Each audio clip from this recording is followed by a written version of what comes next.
Very good morning to all of you. आज हम जो क्लास शुरू करेंगे वह है B A honours part 2 paper 3।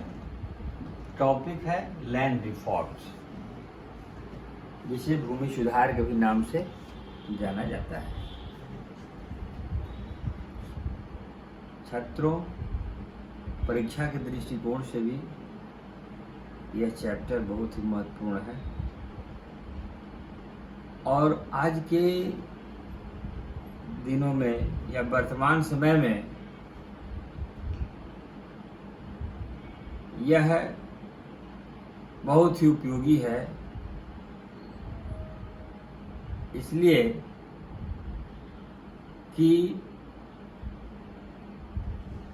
Bharat की सारी अर्थव्यवस्था इसी पर निर्भर करती है। वैसे भूमि सुधार के बारे में जानकारी प्राप्त करने के लिए जब इस पर चर्चा परिचर्चा जब हम करेंगे तो थोड़ा पीछे जाकर इसके दो चरणों में हम विभक्त कर सकते हैं। एक स्वतंत्रता प्राप्ति के जस्ट बाद और स्वतंत्रता प्राप्ति के बाद और आज तक। तो वैसे हम लोग स्वतंत्रता प्राप्ति के पहले या उस दरमियान थोड़ी बहुत चर्चा, थोड़ी बहुत समझने के लिए इस पर चर्चा परिचर्चा आज हम करना चाहते हैं।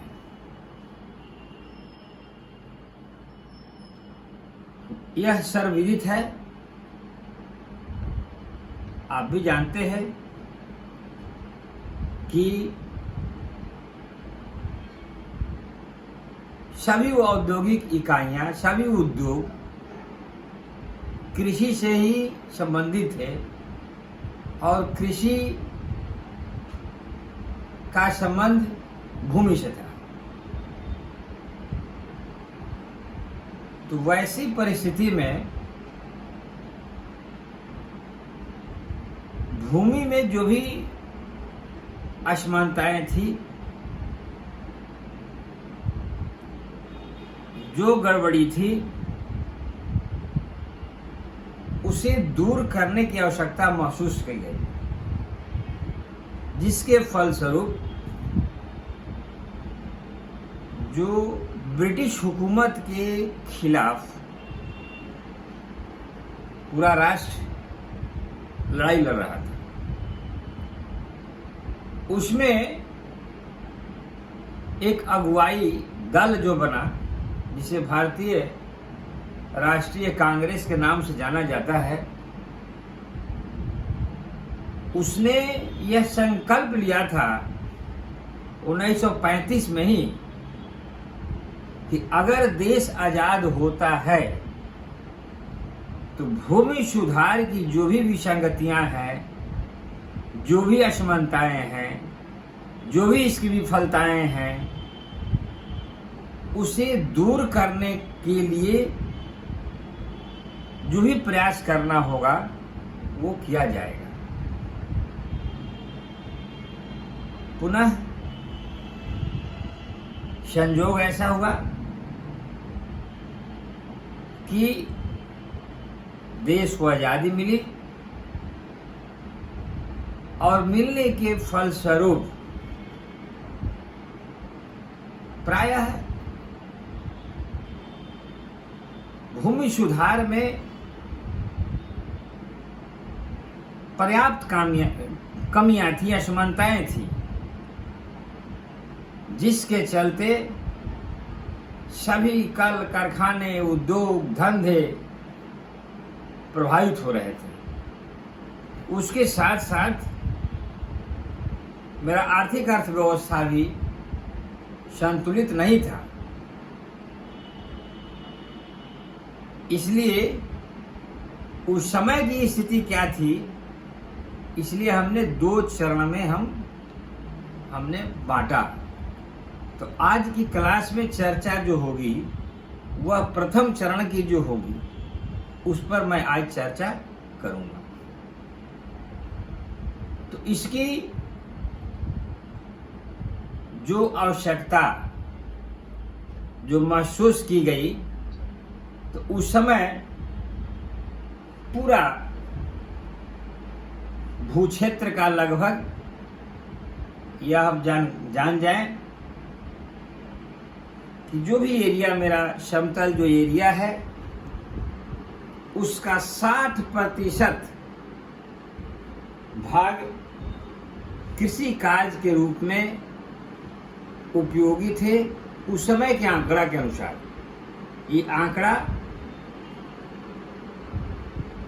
बीच में बढ़ा भी फिर घटा भी, इसके और भी भिन्न भिन्न कारण हैं। जो कृषि भूमि योग्य जमीन नहीं था उसको भूमि योग्य बनाया गया, और एक तरफ बृहद पैमाने पर कल कारखाने नई योजनाएं परियोजनाएं बनी, तो एक तरफ प्लेन लैंड कम भी हुआ। लेकिन उस समय के आंकड़ा के अनुसार मैं बता रहा हूं कि 60% समतल भूमि कृषि योग्य था और 20% भाग में वन क्षेत्र वगैरह था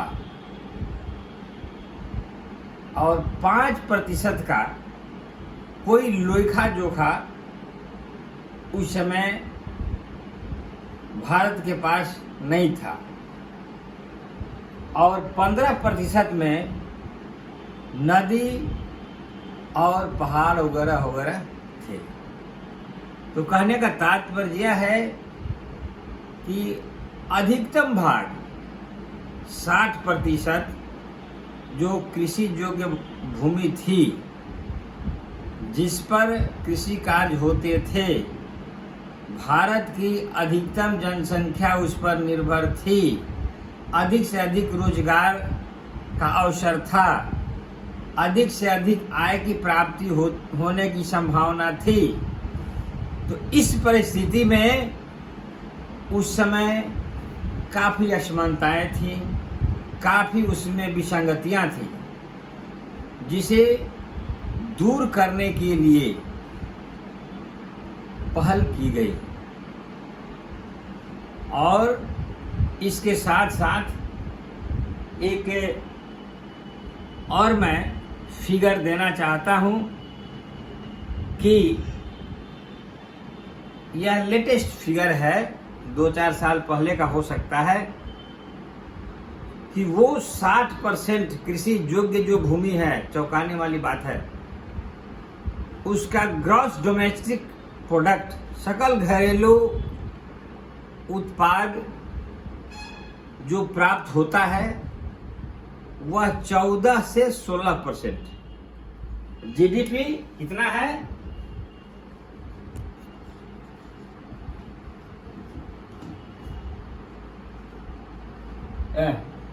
टू 16। ग्रॉस डोमेस्टिक प्रोडक्ट 14 से 16 और 11% औद्योगिक इकाइयों में भूभाग स्थापित है, और उस 11% से जीडीपी जो प्राप्त होता है वह है 8%।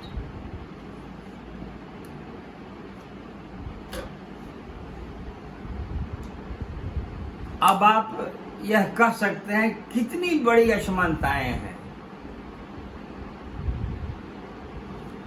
11% पर जीडीपी राष्ट्र को प्राप्त हो रहा है 8%, और 60% पर जो प्लेन लैंड है, कृषि योग्य जो भूमि है, उस पर जीडीपी प्राप्त हो रहा है 14 से 16%।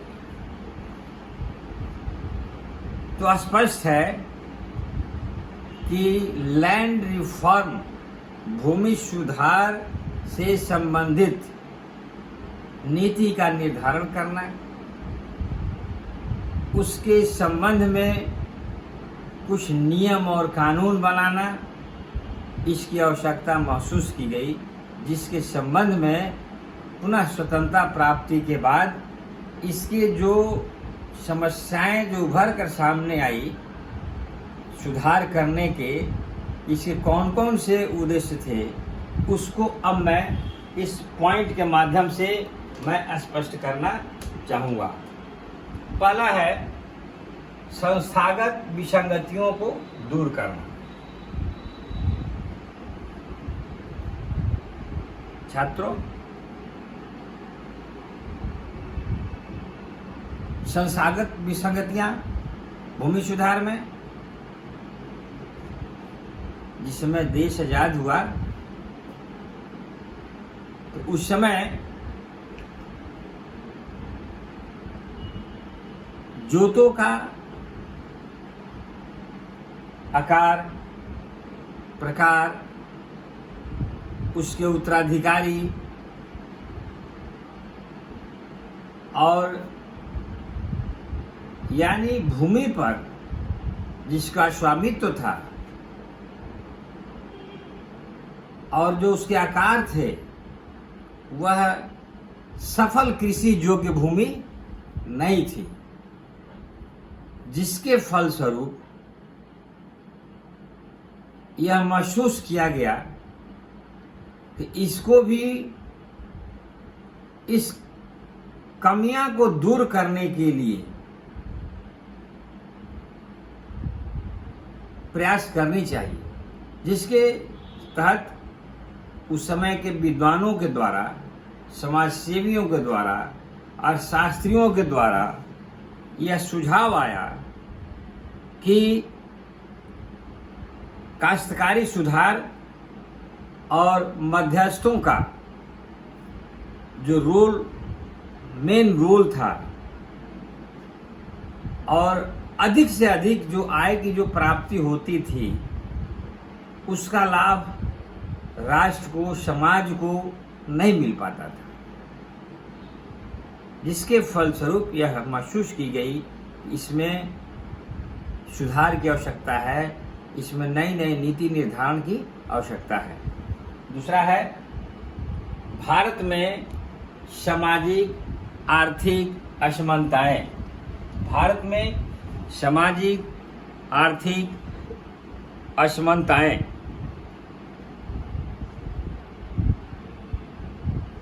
छात्रों,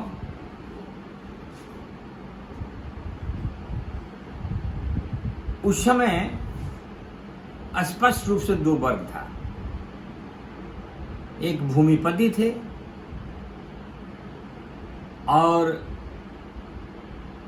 मध्यम वर्ग भी बहुत ही निम्न क्लास के थे, और दूसरा जो था, थर्ड जो थे, वो मजदूर वर्ग था। तो कहने का मतलब है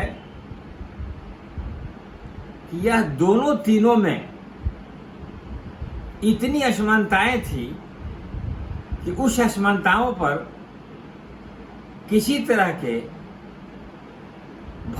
राष्ट्र के भविष्य के बारे में, समाज के भविष्य के बारे में कोई कल्पना नहीं की जा सकती थी।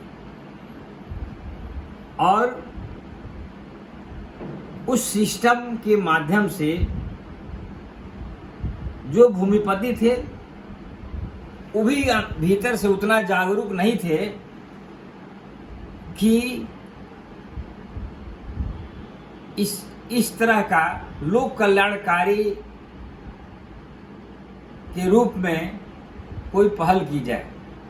वो भी यही सोचते थे कि मेरा आधिपत्य बना रहे, जो आय की प्राप्ति हो रही है उसका मैं लाभ लूं, और किसी तरह से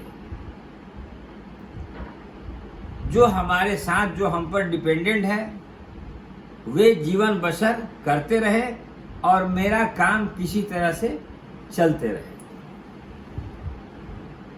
यानी जिसका परिणाम यह होता था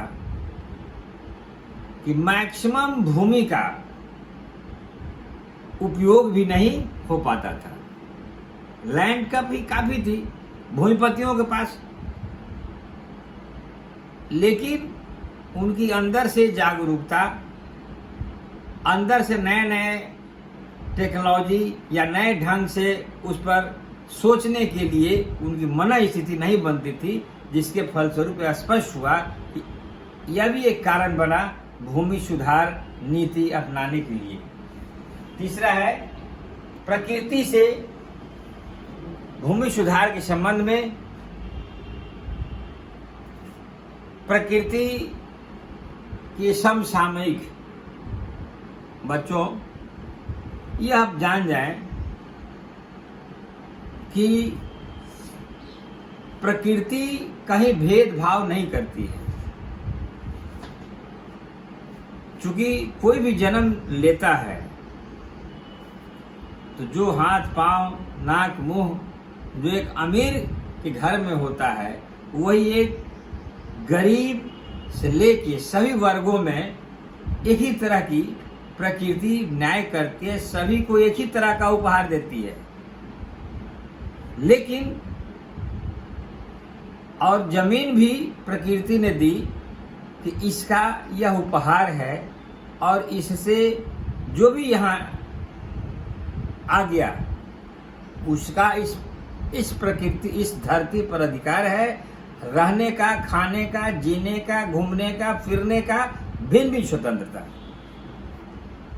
लेकिन उस समय की कुछ बंधन सीमा था, जिसके चलते एक तरफ लोग खाते खाते विलासिता के जीवन व्यतीत करते थे और दूसरे तरफ एक टाइम खाना खाकर लोग किसी तरह से जीवन बसर करते थे, या कुछ लोग भूख से भी मर जाते थे, जिसके चलते आज फूड सिक्योरिटी एक्ट, खाद्यान्न सुरक्षा मजबूर हो, जब बाद में हम जाएंगे तो उस पर हम आएंगे कि भारत सरकार ने उन्हीं सब परिणाम के फलस्वरूप सुधार की नीति करते करते बाध्य होकर आज खाद्य सुरक्षा कानून बनाना पड़ा। तो उस तरह की यह विषमताएं थी, विभिन्नताएं थी, जिसके फलस्वरूप भूमि सुधार की आवश्यकता महसूस की गई। तो यह उसका पीछे का बैकग्राउंड रहा।